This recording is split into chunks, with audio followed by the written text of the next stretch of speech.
people, CzarThwomp here, and welcome to episode 29 of Phoenix Wright Ace Attorney. Last time, we proved that the boat caretaker was Yanni Yogi, he admitted to his crime, and Edgeworth is now trying to confess to DL6 because he thinks he's the killer. But he can't be the killer because of the bullet hole in the glass of the elevator that's in plain sight. Literally, I am just shocked that no one, and I mean no one in this universe, has ever been able to deduce that the gun was fired twice. Literally. Okay, now, show the DL6 incident photo. So, there was only one gunshot. Yes, I'm sure of it. I heard the shot and the scream. Then everything faded. Granted, I can tell that Edgeworth, I give Edgeworth an excuse for not knowing that there was more than one gunshot, because why would he be actively looking at pictures of his dead father? I mean, really, that would just be hard for him. He's not going to solve the case. He's not going to go out and try and search for it. He's just too devastated by it. So many inner demons. But like everyone else in the legal world, like the police, they couldn't look at that photo. Just single gunshot, perfectly fine. Granted, Gumshoe wasn't even on at that time. Then everything faded. I was on culture until the rescue us came. I see. It must have been scary. Look at this photograph. Now the music's glitching on me. This is a photograph of the scene of the crime, 15 years ago. There's a clear contradiction between your testimony and the picture. I can see that the victim lying there is Gregory Edgeworth. What do you mean, contradiction? As always, the judge is clueless. Show the judge the contradiction in this photo. It's this hole. As should be obvious, the contradiction is here. I see, a bullet hole in the door. Your Honor, Miles Edgeworth testifies that there was only one gunshot. However, according to this photograph, not one but two shots were fired. One shot hit the victim, the other hit the elevator door. I ask you then, why did Miles Edgeworth only hear one gunshot? This photograph does seem to confirm a second shot. However, when was the hole in the elevator made? Oh, okay, that's where they're coming from. But I highly doubt that they would let a hole in the courtroom elevator last for that long. Literally, that would be unsightly, just a gunshot hole in the courtroom elevator. It might have been there before the incident occurred. If it was there before, it has nothing to do with the incident.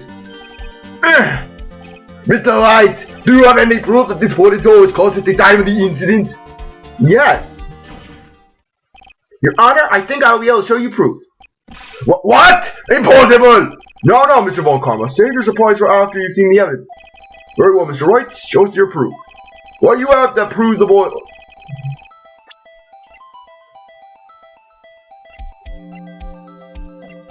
Okay.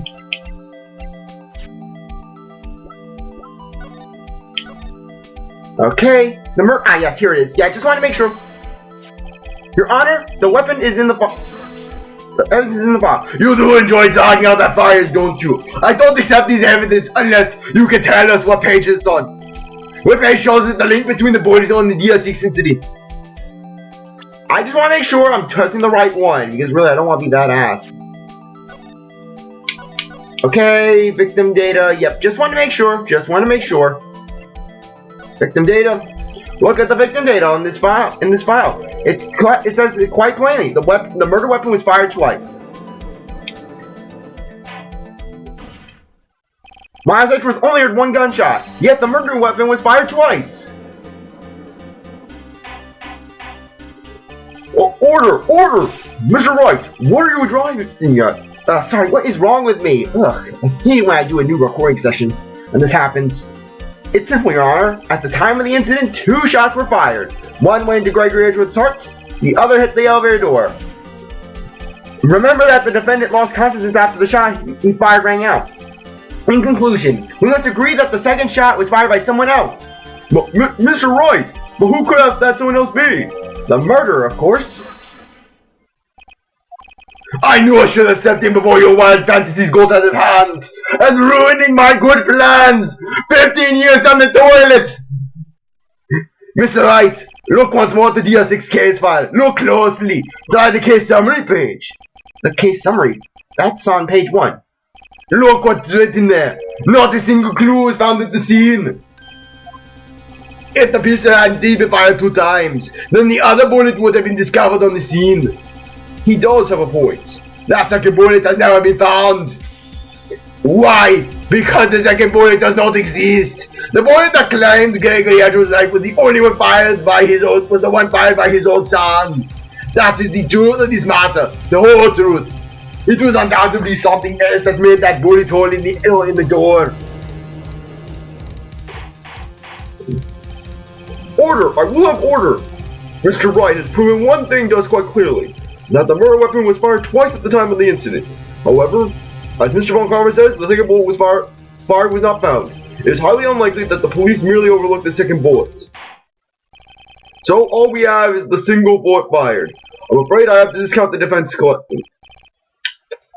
I praise the judge for his wisdom in this matter. God, how did this happen? I don't believe that the second bullet didn't exist. Was I wrong? Have I been wrong about this whole incident? What are you doing, Nick? Why aren't you raising an objection? I'm sorry, Maya. What? It looks like I was wrong. Nick? If the second bullet wasn't there, then all my conjectures are for nothing. No! But you said you didn't do it, Nick! You said you'd get the Edgeworth declared innocent! I'm sorry. It's just, when I saw the photograph, I thought that 2 gunshots had been fired. I was so certain about it. I thought I'd won. I thought there was another person, someone else who fired the second killing shot, but now, I was wrong to think it could be that simple. This case has stood unsolved for 15 years! Nick! Well, it seems that we have finally cleared up this incident. Only one bullet was found at the scene of the crime. That shot was fired by Miles Edgeworth. Precisely! But yet, they did come up with the conclusion that maybe someone was hit by the bullet? Someone who uncharacteristically took a vacation? I would like to ask one thing of Miles Edgeworth before passing my verdict. Have you been paying attention to the trial so far? Yes, Your Honor. Do you have any objections? No. No, I do not. So you killed your father, though that was not your intention? Yes, I did. Oh no! He's confessing! Very well. The statute of limitations on the murder of Gregory Edgeworth runs out today. Therefore, I must pronounce a verdict on the defense today, right here. Right now! Indeed. Does anyone have any objections? I've been here before. It's just like my first day in court. There are so many things I know I should be saying, but my mind's gone blank. I can't find the words. Mr. Wright? Your Honor? I object! Mr. Wright, on what cause do you object, Nick! I don't know. His case is perfect! Oh no! Gah! It must exist. The second bullet. What? What did you just say? Nothing! The second bullet must exist. But where? Someone took it. It seems waiting is not going to produce us any answer to this, right? Wait, Your Honor! The second bullet! It exists! And CzarThwomp has to cough!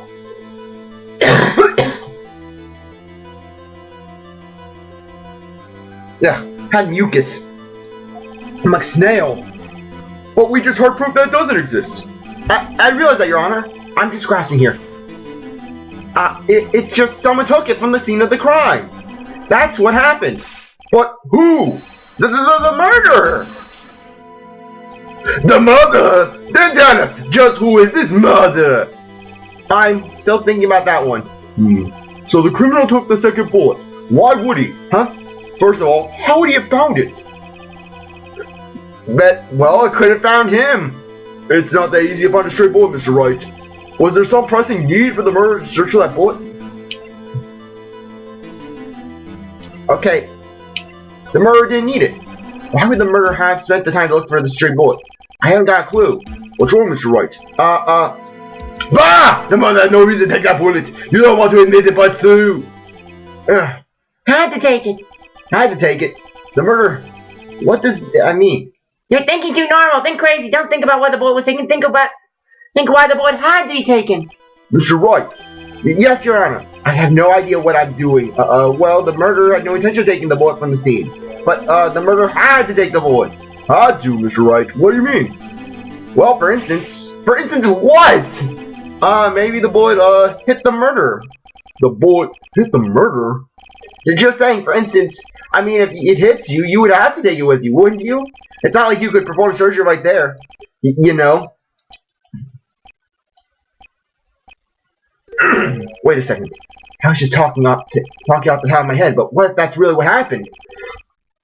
Let me get this straight. So at the time of the murderer himself was shot, and he left with the second bullet at his own side, thus leaving only one bullet at the scene of the crime. Yes, I guess that's how it should work, yes. But there's a problem with that. The other two people rescued from the elevator, Paul Edgeworth and Yanni Yogi, were both unharmed. So that would mean the murderer came from outside, yes.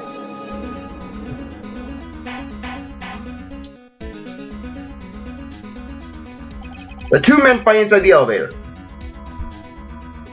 Trying to stop them, the boy picks up the pistol at his feet and throws it. The pistol discharges, and the bullet goes through the elevator door and hits the murderer outside. The boy loses consciousness.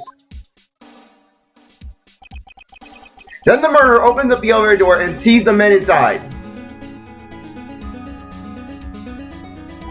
Mr. Wright, you are truly the most unpredictable defense attorney I've ever known. I can tell you're grasping, yet I can't deny the possibility of what you say. What are you saying? Deny it! Deny it!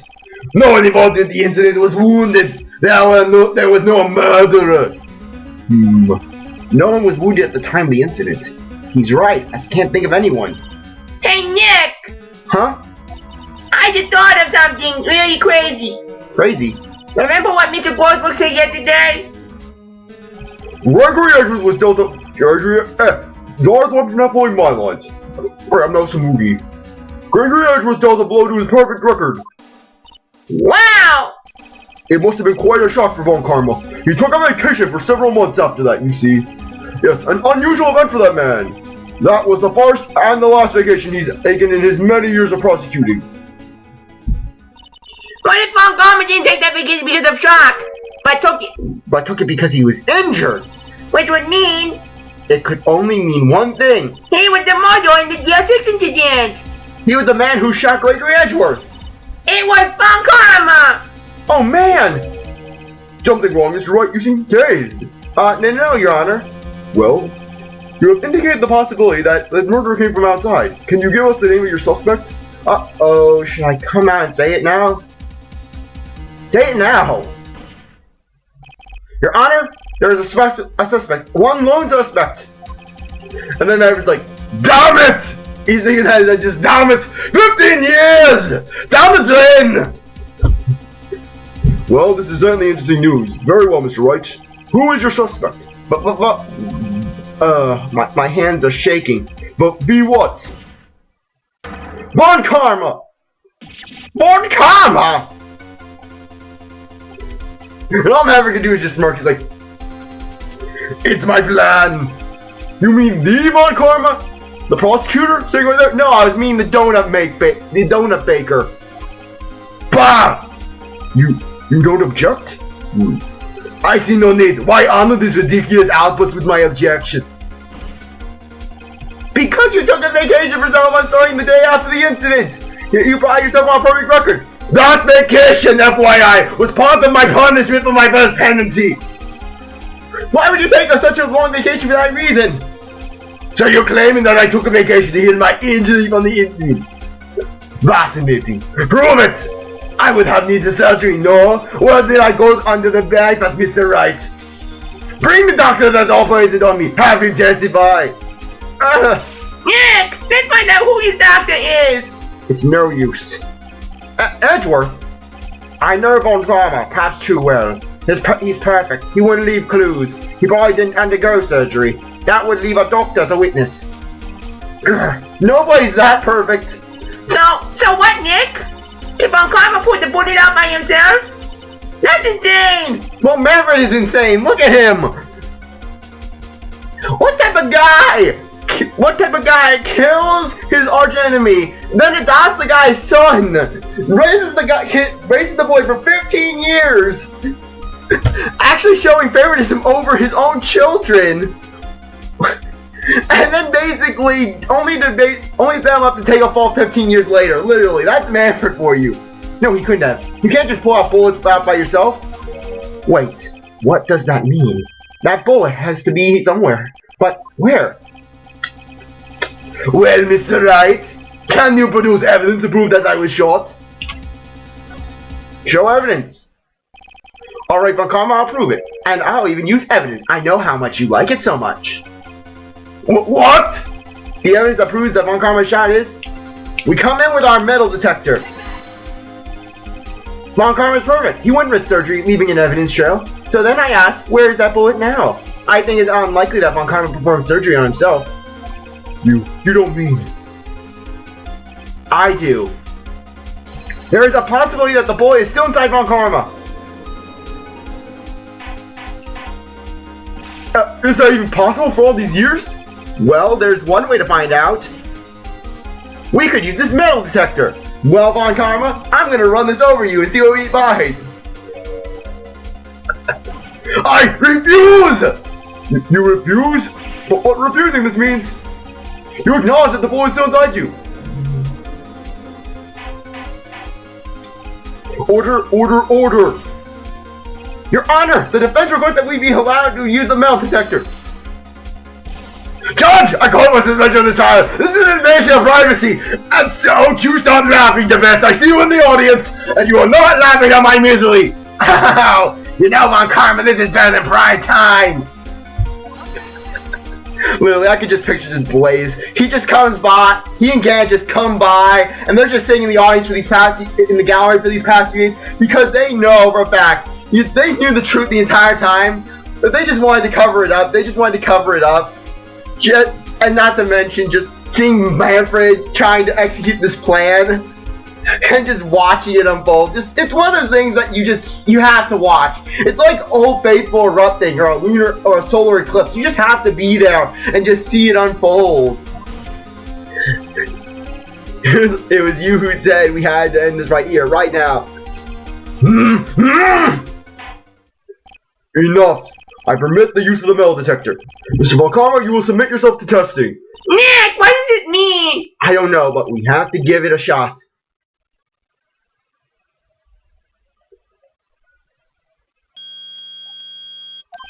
It reacted. Something's inside his right shoulder. The bullet. Mr. Von Karma. You! It was you! I was afraid this would happen, and so I remained silent. Indeed, there is a bullet in my shoulder. However, it has nothing to do with this incident. What? I was shot in the shoulder long before the DR6 incident. I claim that the bullet in my shoulder has no relation to DR6. In that case, why wouldn't you even have it removed? If it was not related to DR6, why would you even, unless you have more murders under your belt, Von Karma? But Mr. Von Karma, can you prove that? Prove? I have no obligation to prove anything. It is you who must prove something here, Mr. Wright, not I. But Mr. Wright, well, can you prove it? Can you prove that the bullet in Mr. Von Karma's shoulder was from DL6? Of course he can't. You don't have any of the DL6 evidence. That's because you took it out of the record room yesterday and tased our asses! Like something out of GTA! Grand Theft Von Karma, we need Grand Theft Von Karma where Manfred is just stealing cars. Actually, no. No, we have. If any Ace Attorney villain is worthy of a GTA style game after them, it would be Blaze. So sorry, Mr. Wright. No, I'm the one who's sorry, Mr. Von Karma. What? You were close. One day away from freedom. You see, I have proof. What? Who would have thought you would have dug your own grave trying to convict Edgeworth? I can link that bullet in your shoulder to the DL6 incident. And here's my final proof. The DL6 bullet. That's a bullet. Where did you get that? This is the bullet used in the DL6 incident. This was taken from the heart of the victim, Mr. Gregory Edgeworth. The bullet is preserved quite nicely, with all the ballistic markings intact. Ballistic markings? You may recall the term. It came up in the first trial 2 days ago. Ballistic markings are the fingerprints of a weapon. All bullets fired from a gun are marked with that weapon's unique pattern. By examining the markings, you can tell which weapon fired the bullet. It's quite accurate. We have 2 bullets in our possession. One, the bullet removed from Gregory Edgeworth's heart. The other, Mr. Von Karma, is the bullet buried in your shoulder. We could analyze both bullets. Then, if the markings matched, we would know that both bullets had been fired from the same gun. The very same pistol, in other words, the murder weapon that killed Gregory Edgeworth. Mr. Von Karma, you will let us remove the bullet from your shoulder. Then, we'll compare the ballistic markings to those on this bullet. And solve this case once and for all. Well, Mr. Von Karma?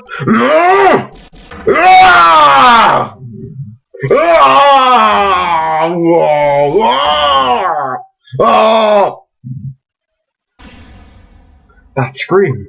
I've heard that scream before. Wait, I know! And then you get to hear this again. Help, I can't breathe!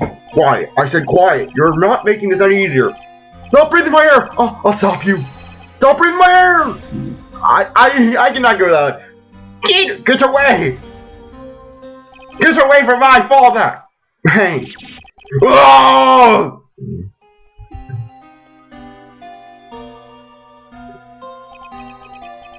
It's that scream I heard in the elevator 15 years ago. Von Karma! It was you who screamed! Mr. Von Karma! Oh, Edgeworth! Edgeworth! Only you would dare defy me! So, sir, it was you. You and your father are my curse! And here's the infamous Manfred Von Karma head bonk. Go Von Karma! Your father shared me with a penalty on my record, and you left a scar on my shoulder that would never heal. I bury you in my bare hands. Death! 15 years earlier. Mr. Chief Prosecutor, I'm sorry. Von Karma, it's not like you to make this kind of error. I never would have thought that Edgeworth would be the one to catch you. I was careless. I'm sorry, but you'll have to be penalized. I've covered for you in the past, but not this time. Edgeworth!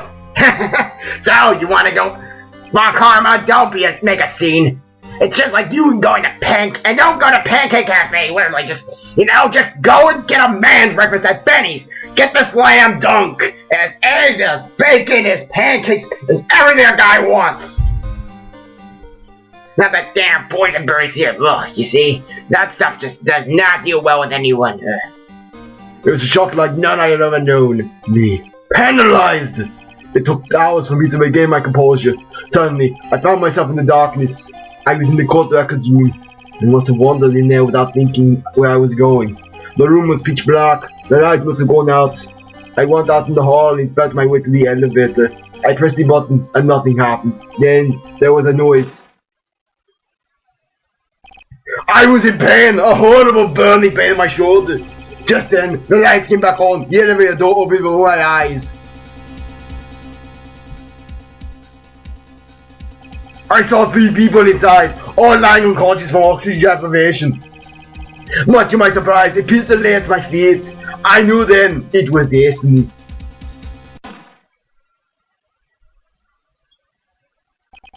In his last moments, Gregory Edgeworth was still unconscious. He died, never knowing who had shot him. Later, he spoke to a medium, blaming Mr. Yogi. He was fooled. It was a perfect crime.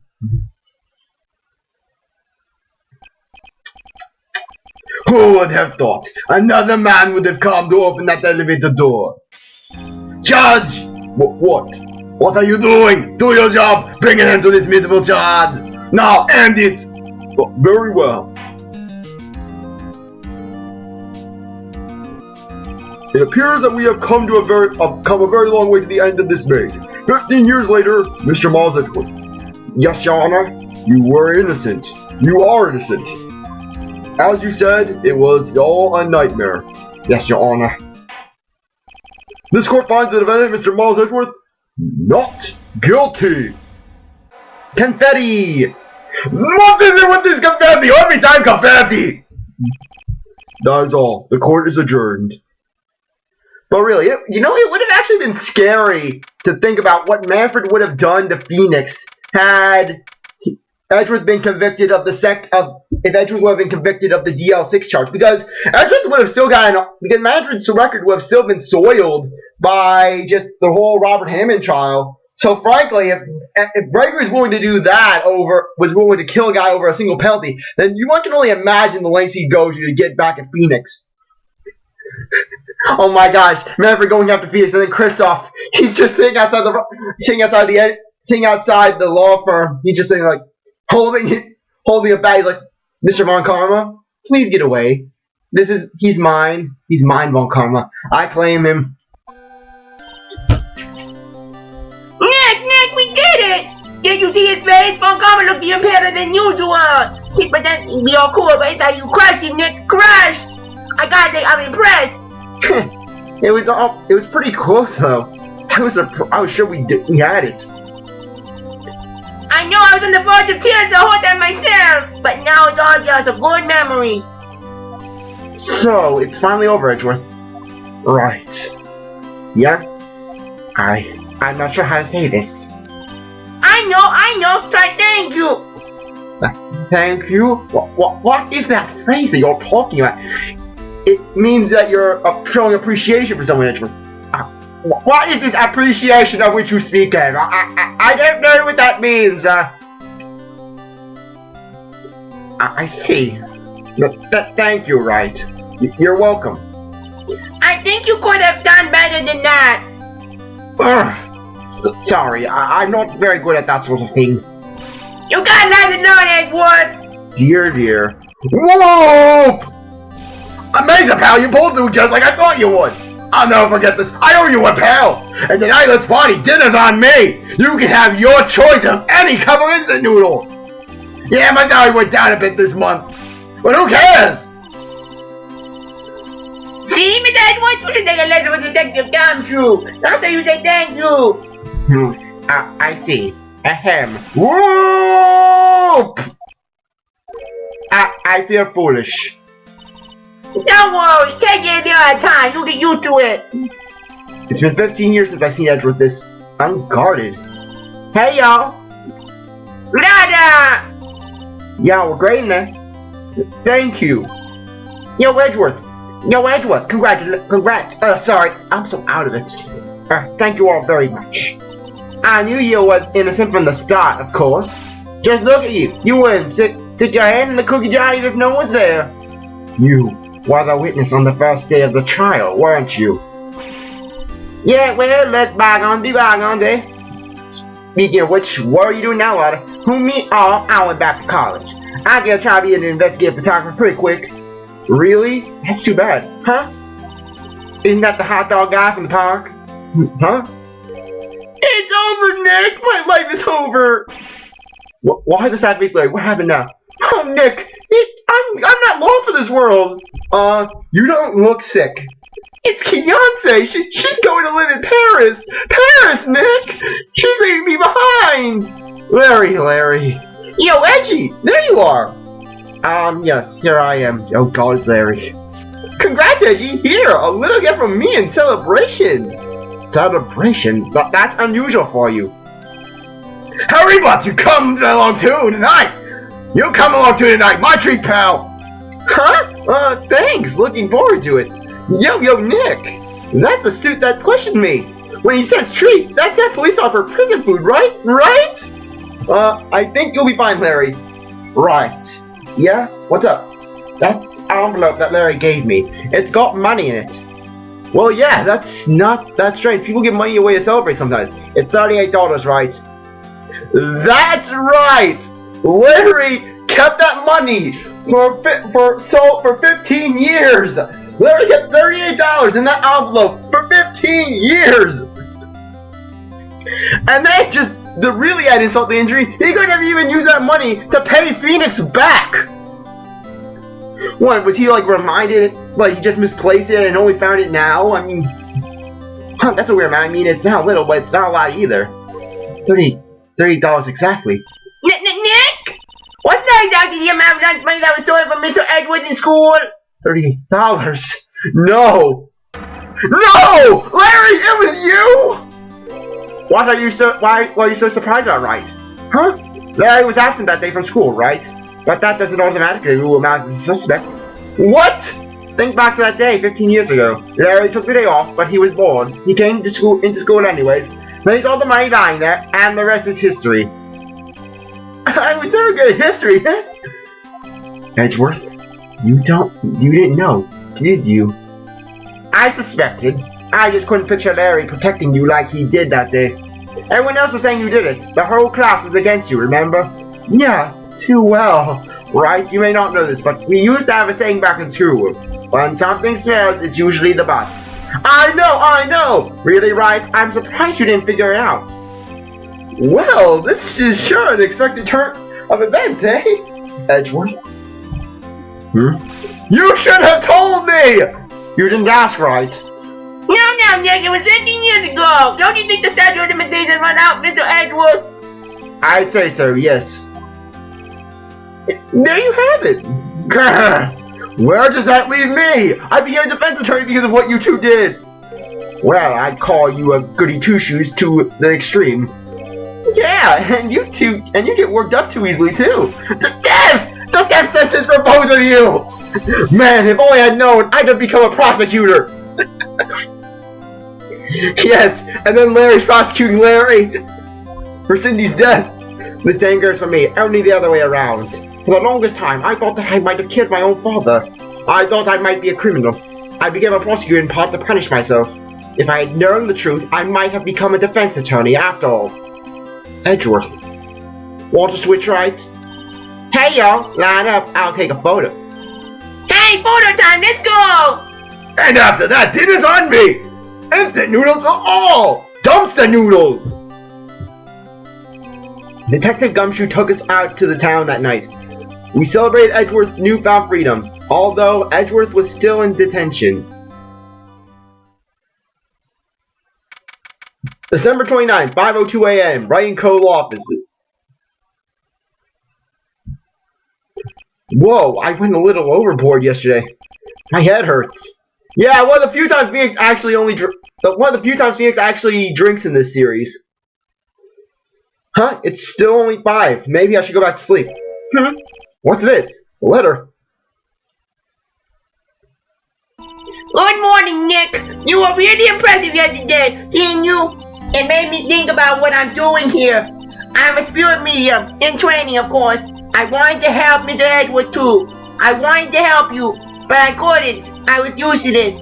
So I decided to go back to my training and do my psychotic Edge who hates my guts. I become a full-fledged spirit medium for starters. I couldn't say it to your face, so I left this letter. Goodbye, Nick. P.S. I also stole your credit card and all your loose change in your wallet. I'm buying burgers. Goodbye. What time is it? The first trains to the mountains have already left. To the station.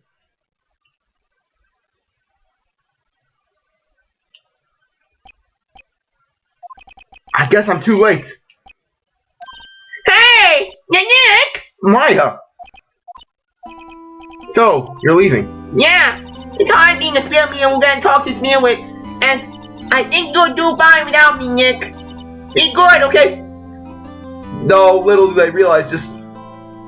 Actually, no, that wasn't the first time Phoenix was without Maya. That was the first time Phoenix was without any partner, without any sort of assistant in his court trials. Wait! What? I never could have saved Edgeworth without your help. Huh? On the last day of the trial, I heard her. I heard Mia's voice. You heard my sister? Yes, only her voice, but still. It was at the very end when I thought we'd lost everything. Well, that's my sister for you. Detective Gumshoe helped, and Mr. Grossberg, and even Larry. I'm the only one who's going to help. I was useless, Nick. But you were the one who stopped on Karma, Maya. Huh? I didn't do anything. All I did was wander around in a daze. Sorry, but I have evidence that you helped. Evidence? Show Maya some evidence to cheer up. Attorney's badge! The DL6 bullet. A bullet? Montcalm was convinced he had taken all the evidence pertaining to DL6, but you were the one who rescued the last piece of evidence we needed. This was the bullet that went into my car. And then, well, one thing I have to wonder is, why Phoenix has that bullet still? Like, trying to be in police custody? Phoenix has it in like a trophy case in his office. And you were the one who gave it to me. Yeah, thanks. Thanks, Maya. I couldn't have done it without you. I'll be back soon. Huh? I'm going to complete my training. Come back. Okay, I'll be waiting. Of course you will. You can't run out by yourself. You're hopeless. Actually, Maya does have a point, considering that barely 2 months later of Phoenix being without any phase whatsoever, he literally did lose his job. So, bye. Bye.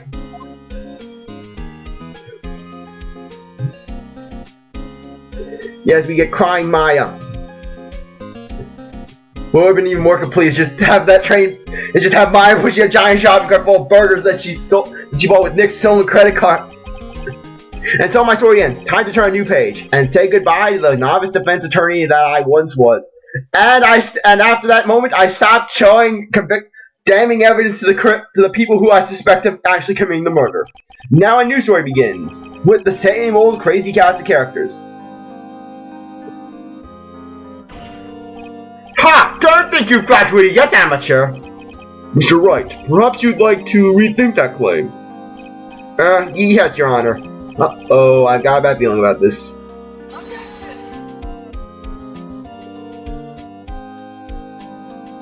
Okay, anyways. That scene actually right there, I know they were planning the second game at that time, but it does contradict a few things. Hey pal, Miss Edgeworth came down to the precinct to wish me a happy new year, and he cut my pay! Talk about pleasant surprise, except the pay cut. Woof! Detective Gumshoe! Then he hung his head low and went right back outside, and then he cut my pay! Kind of like he was embarrassed or something. Strange, huh? Yeah, but the game's not over yet, so I'm not doing the final, here are my thoughts of the game, my thoughts of the playthrough. We still have one more case.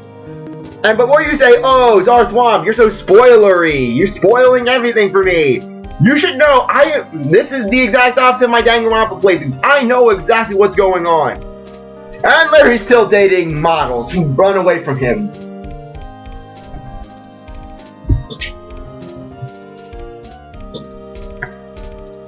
Okay, graphics. And now we're gonna move on to Winston. Who? Wright? Yeah, I remember him. I heard he's been busy lately. You know, not doing my own bill, but I start telling him everything he knows. I'm sure he's grateful.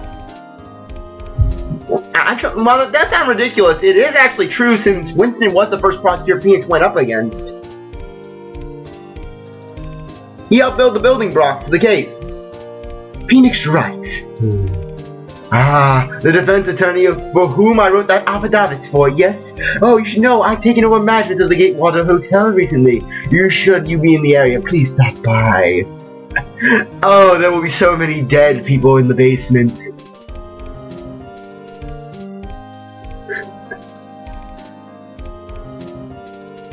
Ahem! Oh, it's you. Phoenix Wright? Ah, yes, me as underside, was he not? I wonder how he's doing. Haven't seen him of late. I'm busy focusing on searching for my painting. Oh, the days of my youth. Like the days of, like the Sunfresh Lemon, you see. And now, have you ever seen did you see a fisherman painting? Beautiful, majestic, large.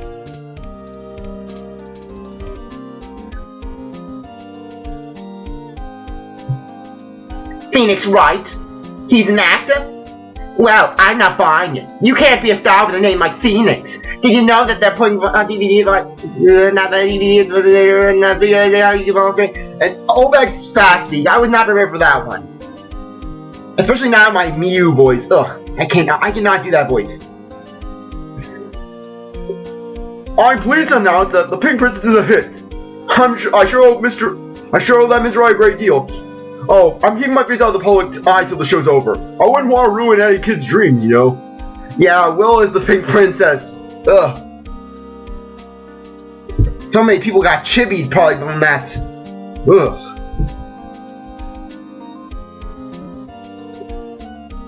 Oh, I got a letter from Maya the other day. It sounds like she caught a cold sitting on a waterfall. I wanted to visit, but I didn't have the time, so I sent some pink with the string cards. She said she can't buy her when she is. What kind of plain place is she living at anyways? They're savages!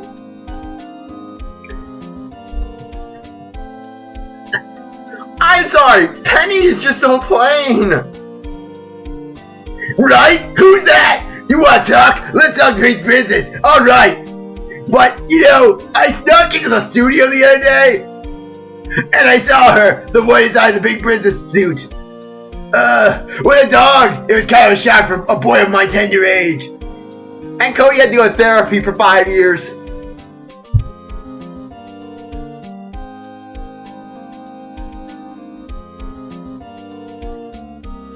Yeah, I remember, Wright. That lawyer guy.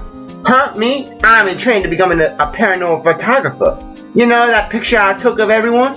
Well, just behind them, there's a ghost. For real. Now that's talent. For I'm gonna be famous.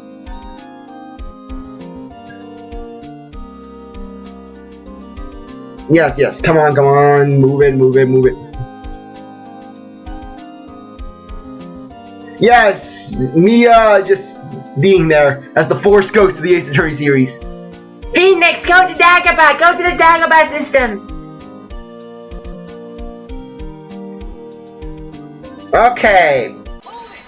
Yeah, that's right. Turnabout goodbyes. Rise from the ashes. A special case that is actually exclusive to the DS version. It was introduced in the DS version. I don't know how exactly they're going to implement it in the other versions of the game. I don't know how they implemented it in the HD remake nowadays, but I'm not going to save the game. And we're going to start Rise from the Ashes. But by the way, here's episode 4. Yeah, that's right, you have like the creepy Manfred face. Like Manfred just moving over, he's trying to grab Edgeworth's head. Edgeworth, he just looks like he has this major migraine. And Lana's head is just blocked out by the label. Rise from the Ashes, the only case in the series that doesn't have Turnabout in the title. Literally, it is the only case that doesn't have Turnabout in it. Anyways, let's do the intro cutscene. Yeah, as you can see, just stormy night, a stormy day. They're actually kind of this is actually interesting that they're actually doing separate time travel. They're actually doing a separate gimmick in that they were alluding to the case that inspired this one, that led up to this one, and this one. And the current one. Yes, anyways, 2 locations, base, Blue Badger. And you think, oh, is this the culprit?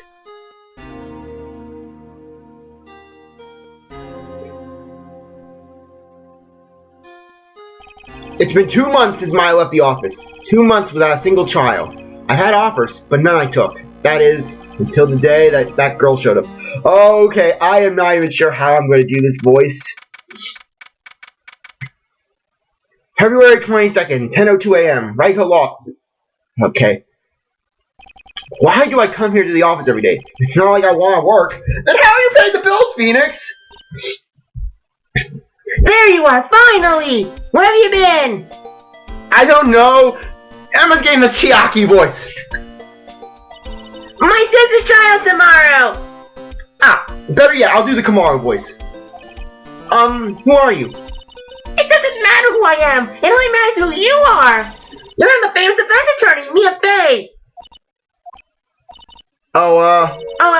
You're not Mia Fey, are you? I'm sorry, but Miss Mia Fey no longer works here. So you are the coffee boy? I don't know, Emma's voice is gonna get so screwed. Emma's gonna be screwed throughout this entire series. And the worst part is she's in like 5 games. Yeah, she's in 5 games in the franchise. She's in this game, she is in the both investigation games, Apollo Justice, and in Spirit of Justice. So yeah, frankly, I am going to get screwed over so badly. Right. Wait! You're the Phoenix Wright? The Phoenix Wright from the Edgeworth murder case? Yes, that's correct. It wasn't Edgeworth who was murdered, though. That's a relief then. You're better than nobody. I don't even know. Oh my gosh, Emma's getting my Hanakuma voice.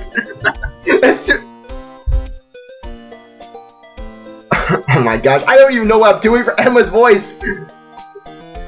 I'm sorry, I'm afraid I'm not taking kids right now. But you're Phoenix Wright! The undefeated Sorry. The undefeated attorney! Look, I don't even know what I'm doing! Look, I'm not accepting new cases. I'm sorry, but you'll have to try somewhere else. Please! I'm out of time!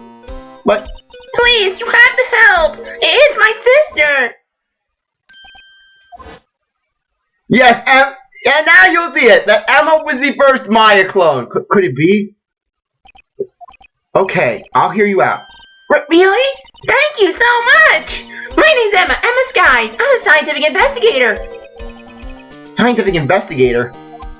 I think now's a good time to end things off. I really appreciate you sticking around to watch this episode. You were great viewer, and if you come back for the next one, if you like me, like, subscribe, comment, share, do everything you want. With that, see you later. Bye.